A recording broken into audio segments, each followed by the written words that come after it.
Hello students, welcome to class 8 and today we are starting the topic authors and their books कि authors और उनकी books में यानी जो different authors थे उन्होंने literature जिन्होंने भी आगे establish किया उन्होंने किस किस टाइप की books और कौन कौन सी books को लिखा। Bengali literature flourished with several authors making valuable contributions। Bengali literature जैसे जैसे इंक्रीज़ हुआ तो बहुत सारे जो ऑथर्स थे उन्होंने अपने वैल्यूएबल कंट्रीब्यूशंस लिए, बहुत सारे वैल्यूएबल कंट्रीब्यूशंस उन्होंने दिए। Bankim Chandra Chatterjee and Sharad Chandra Chatterjee wrote on various socio political issues on that time. Bankim Chandra Chatterjee और शरद चंद्र चटर्जी ने उस समय के जो सोशियो पॉलिटिकल इश्यूज़ थे, उस टाइम के जो सोशियो पॉलिटिकल इश्यूज़ थे उन पर काफ़ी अच्छी जो लिटरेचर है उसको लिखा। रविन्द्रनाथ टैगोर ने प्रोज, पोइट्री, ड्रामा इन सभी चीज़ों को लिखा इंक्लूडिंग और he also compose numerous songs. उन्होंने बहुत सारे सॉन्ग्स भी उन्होंने कंपोज किए, जिसमें हमारा नेशनल सॉन्ग जो आता है, नेशनल एंथम और नेशनल सॉन्ग जो आता है, नेशनल एंथम ऑफ इंडिया और बांग्लादेश, इंडिया और बांग्लादेश का जो नेशनल एंथम है वो भी इसी के अंदर इंक्लूड होता है, जो कि रविन्द्रनाथ टैगोर ने लिखा था 1913 में और उनको 1913 के अंदर इस चीज़ के लिए प्राइज़ भी मिला। फॉर हिज वर्क गीतांजलि, उनकी वर्क गीतांजलि जिसमें सॉन्ग ऑफरिंग्स यानी बहुत सारे गीतांजलि जो उन्होंने बुक लिखी उसमें बहुत सारे सॉन्ग्स लिखे हुए थे। This was a collection of English prose translations of some of his Bengali verses. Gitanjali जो था वो इनके इंग्लिश प्रोज यानी बहुत सारी बंगाली कविताओं का इंग्लिश ट्रांसलेशन था।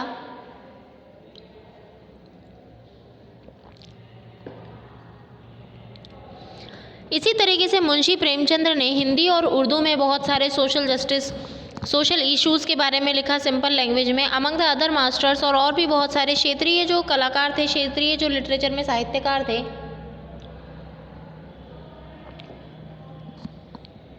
जैसे कि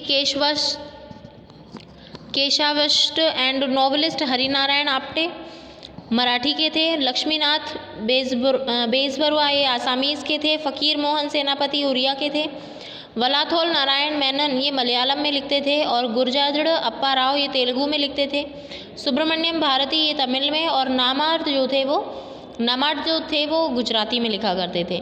तो इस तरीके से बहुत सारे जो लिटरेचर में जो साहित्यकार हुए उन सभी ने अपने अपने विचारों को अपनी बुक्स के, अपनी प्रोज के, अपनी पोएम्स के माध्यम से प्रकट किया। Changes in the performing arts, performing arts में किस तरीके के चेंजेस आए देखिए।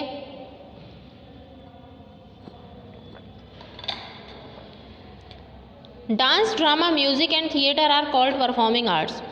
उस समय में डांस, ड्रामा और म्यूजिक, थिएटर इनको परफॉर्मिंग आर्ट्स कहा जाता था because they are performed on stages, क्योंकि इसे स्टेज पर परफॉर्म किया जाता था during colonial rule. The performing arts languished on account of colonial obsession with their own culture.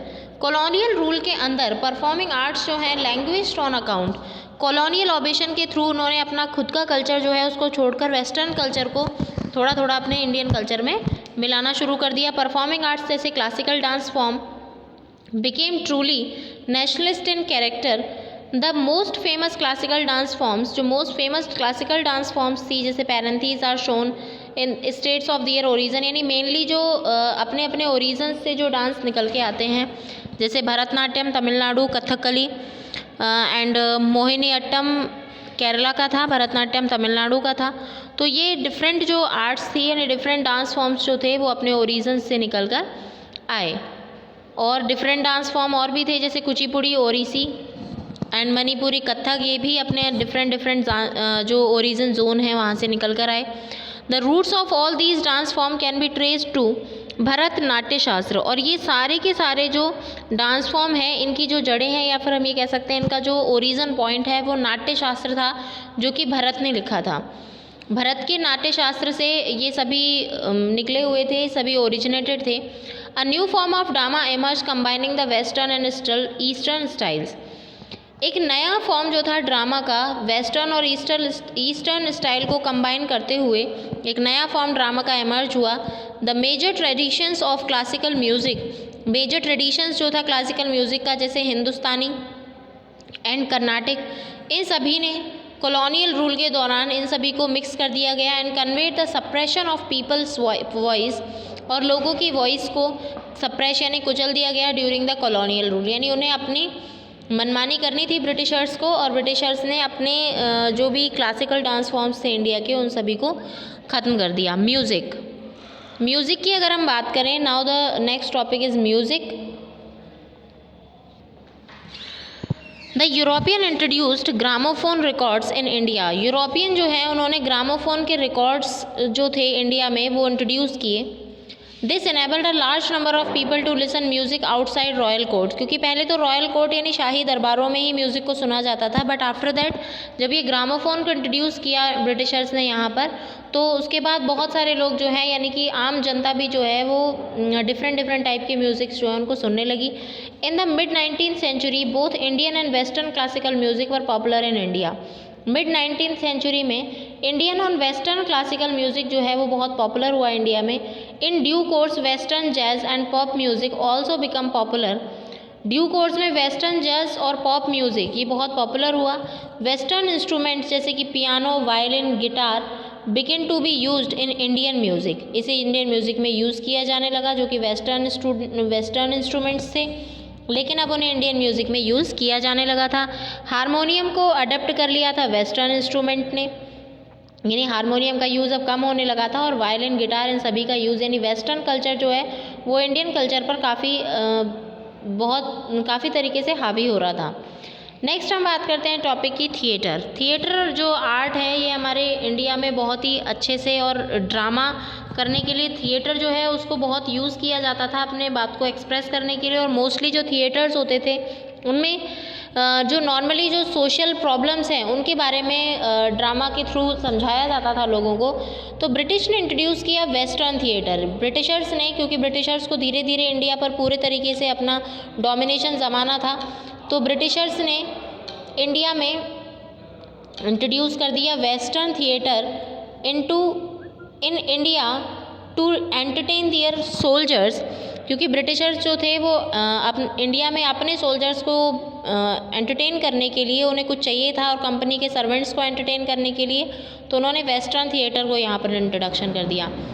There after changeable scenery and other western techniques begin to be, तो उसके बाद से चेंजेबल जो सीनरीज थी और अदर वेस्टर्न टेक्निक्स जो थी begin to be applied. Indian theatre में वेस्टर्न टेक्निक्स वो भी अप्लाई होने लगी, यानी धीरे धीरे इंडियन थिएटर्स में भी वेस्टर्न कल्चर की झलक देखने को मिलने लगी। Theatre become a powerful medium for addressing social and political issues. Theatre जो थे वो सोशल और पॉलिटिकल इश्यूज़ को प्रकट करने का एक बहुत ही पावरफुल मीडियम थे, क्योंकि आप दीनबंधु मित्रा के प्ले नील दर्पण के बारे में बहुत अच्छे से जानते होंगे। एंड इन 20th सेंचुरी जैसे इंडियाज़ पीपल थिएटर एसोसिएशन यानी IPTA, India people's theatre association जो था बॉम्बे में जो था, उसने इस फील्ड में यानी सोशल जो प्रॉब्लम्स थी उनके लिए लोगों को जागरूक करने की फील्ड में उन्होंने बहुत ही काम किया। Now the next topic is dance. Then what is the condition of dance in the British India? In pre-British India, the dance was usually performed in temples and royal courts. Pre-British India में यानी British time से पहले dance जो था उसको temples और royal courts में ही perform किया जाता था। ड्यूरिंग ब्रिटिश रूल के टाइम पर social reformers campaigned against the devadasi system. Social performance ने देवदासी सिस्टम के खिलाफ कंपेनिंग किया, under which women dancers in temple, जिसमें वुमेन डांसर्स जो हैं मंदिरों में जो डांस करते थे टेम्पल्स में, उनका एक्सप्लॉयटेशन किया जाता था। In the 19th century various classical dances, 19th century के अंदर बहुत सारे क्लासिकल डांसेस जो थे जो कि ग्रेजुअली डेवलप हुए थे सेक्युलर आर्ट्स फॉर्म्स में, they begin to be performed on stages in public. उन्हें पब्लिक में स्टेजेस पर परफॉर्म किया जाने लगा। कुछ डांसर्स ने नए स्टाइल्स को यानी डिफरेंट टेक्निक्स को मर्ज करके या वेस्टर्न टेक्निक्स को मर्ज करके नए डांस फॉर्म्स स्टाइल्स को स्टार्ट किया। Uday Shankar for example develop a unique style by the merging western and traditional Indian techniques. Uday Shankar जो कि जिन्होंने वेस्टर्न और ट्रेडिशनल इंडियन टेक्निक्स को मर्ज करके एक नई ही यूनिक स्टाइल निकाली थी डांस फॉर्म की। He selected themes based on Indian mythology. उन्होंने इंडियन माइथोलॉजी और करंट पॉलिटिकल इश्यूज़ पर बेस करके बहुत सारे थीम्स बनाए और उनको डांस फॉर्म से लोगों को परफॉर्म करना सिखाया। Architecture. Now the next topic is architecture. The consolidation of the power by the British in the 19th century.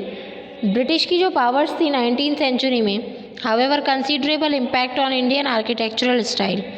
जो कि कंसीडरेबल इम्पैक्ट हम देखते हैं कि आर्किटेक्चरल स्टाइल जो है